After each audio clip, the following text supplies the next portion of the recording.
দর্শক, একটা খবরের প্রতি দৃষ্টি আকর্ষণ করছি। শহীদ 5 সাংবাদিকের পরিবারকে কোটি টাকা সহায়তার ঘোষণা দিল বসুন্ধরা। বসুন্ধরার একটা অনুষ্ঠান দেখা যাচ্ছে। সেই অনুষ্ঠানে আহমেদ আকবর সোবহান, বসুন্ধরার চেয়ারম্যান দেখা যাচ্ছে। মাঝখানে এক ভদ্রমহিলাকে দেখা যাচ্ছে বাচ্চা কোলে, তার পাশেই শফিক রেহমানকে দেখা যাচ্ছে ইমদাদুল হক মিলনকে, আর হাসান হাফিজকে দেখা যাচ্ছে। মোটামুটি আমার পরিচিত জনদের মধ্যে ওনারাই আছেন। আব্দুল গনি চৌধুরী সাংবাদিক, তাকে একটু পিছনে দেখা যাচ্ছে।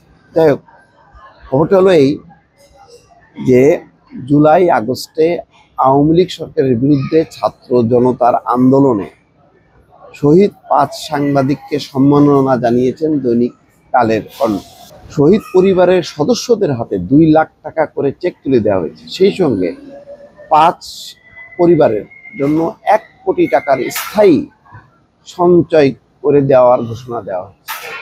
বিশাল ঘোষণা, বাপরে।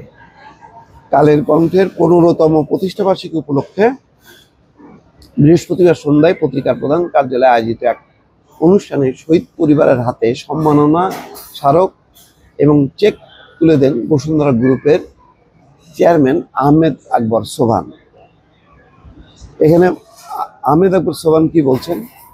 কালের কণ্ঠের প্রতিষ্ঠা বার্ষিকীতে সবার প্রতি আমাদের শুভেচ্ছা। আজকের আনন্দের ভেতরে আমাদের 5 জন সাংবাদিকের পেছনে সব সময় আমি দাঁড়াই। সাগর উনি যখন মারা গেলেন তখন তাদের পরিবারকে 15 লাখ টাকার ফিক্সড ডিপোজিট করে দিয়েছিলাম। যে 5 জন সাংবাদিক মারা গেছেন, 5 জনের নামে আমি 1 কোটি টাকা দেব। 5 জনের নামে 1 কোটি টাকা দেব। যার ভাগ করলে মোটামুটি 25-30 লাখ টাকা করে একজন পাবে। ভালো।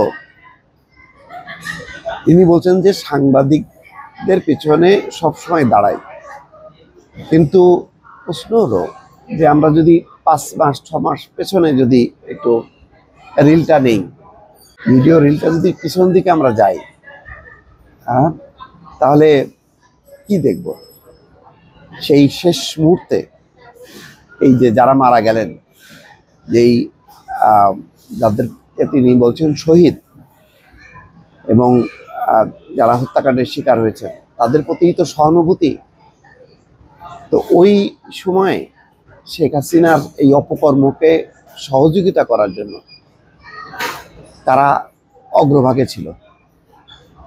রাজনীতিকরা রাজনীতি করবেন, তারা থাকবেন, এটাই। কিন্তু ব্যবসায়ীরা কি ছিল না?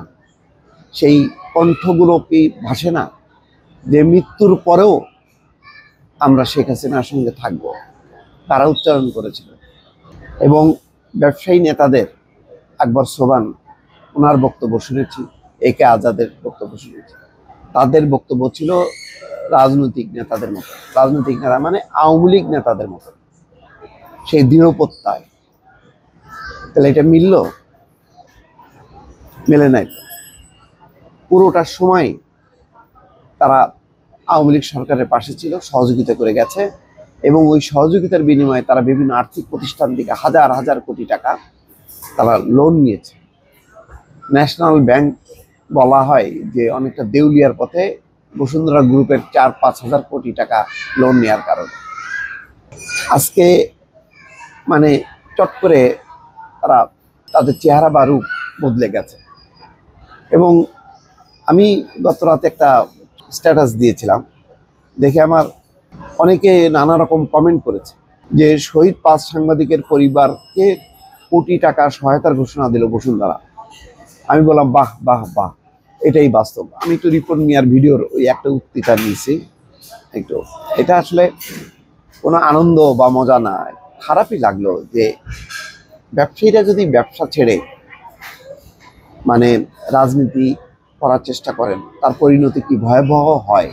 এবং এই ধরনের অপরাজনীতি, এই ধরনের স্বৈরশাসন, দুঃশাসন, ফ্যাসিজমকে যদি সাপোর্ট করে, তাহলে জনগণ যে মৃত্যুর মুখে ঢলে পড়ে, জনগণের উপর অত্যাচার নির্যাতন কি পরিমাণ বাড়ে, এবং তার দায় কি ওনারা কখনো মুক্ত হতে পারবেন?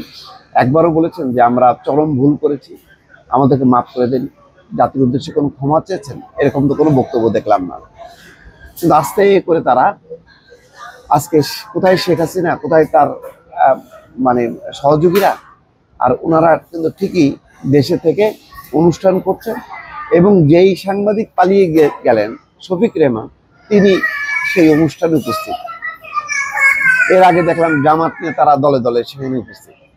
কারা প্রোটেকশন দিচ্ছে, কেন দিচ্ছে?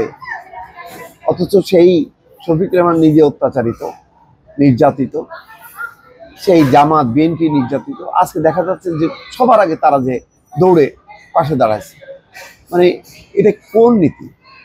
আজকে যদি ধরেন কল্পনা যে কোনো একটা অভ্যুত্থান হয়, যদি শেখ হাসিনা ক্ষমতায় আসে, তো আগস্টবান বলবেন যে নো, তুমি ফ্যাসিস্ট, তুমি আর সাথে নেই, এটা বলবেন?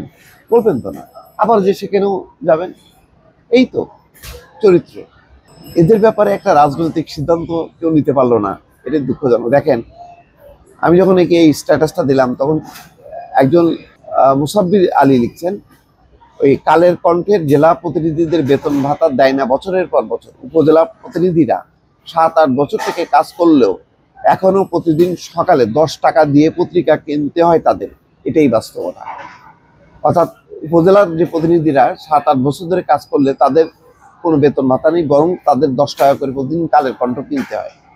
আচ্ছা, আরেকজন লিখছেন, সেফ এক্সিট টাকা আছে, দিতে সমস্যা কি? বাপ্পি সাদেকিন লিখছেন, এই গ্রুপ অলরেডি ম্যানেজড। আকরাম হোসেন লিখছেন, এটাই সায়েন্স। তারপরে বলছেন আরিফ মোহাম্মদ ফোরকান লিখছেন, মোস্তফা কামালকে লাইক কমেন্ট না করলেও আপনার পোস্টে করি, এরপরেও কি জানি আপনার পোস্ট সামনে আসে না। যাই হোক, আবুল আহাদ লিখছেন যে সাংবাদিকগুলো কিনে নিছে।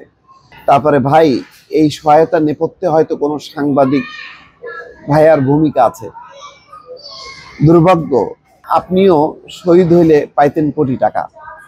তারপরে শফিক রহমানের ব্যাপারে খুব খারাপ মন্তব্য করেছেন কয়েকজন। আরেকজন লিখছেন, টাকা থাকলে 7 গুণ মাফ। আরেকজন লিখছেন, শফিক রহমানের বয়স হয়েছে, তাই হয়তো এর থেকে বেশি দাম আর ওঠে নাই। নাজমুল সাকিব লিখছেন, লাল গোলাপকেও দেখা গেল হাইরে। আনোয়ার তহিদ লিখছেন, এটাই মুনিয়া থিওরি। আমিনুল ইসলাম লিখছেন, কি চমৎকার দেখা গেল, ইহাকে বলে বাংলাদেশি সায়েন্স। খায়রুল আলম বকুল বলছেন, টাকা দিয়ে রক্ত কেনা। নজরুল ইসলাম লিখছেন, শফিক রেহমান স্যার মধ্যস্থতা করেছেন। আরেকজন লিখছেন, টাকাওয়ালারা সবকিছু টাকা দিয়ে কেনে। যাই হোক, এইগুলি মানে বিবেচনা করার নেই। যাদের স্বার্থ, তারা স্বার্থ উদ্ধার করবেন, এটাই বাস্তবতা। এই কারণে বাংলাদেশের সাংবাদিকতা, বাংলাদেশের রাজনৈতিক দল, সবার প্রতি মানুষের একটা ঘৃণা, অশ্রদ্ধা, যে কোনো নীতি নৈতিকতা এখানে নেই। দর্শক, ভালো থাকবেন। আল্লাহ হাফেজ।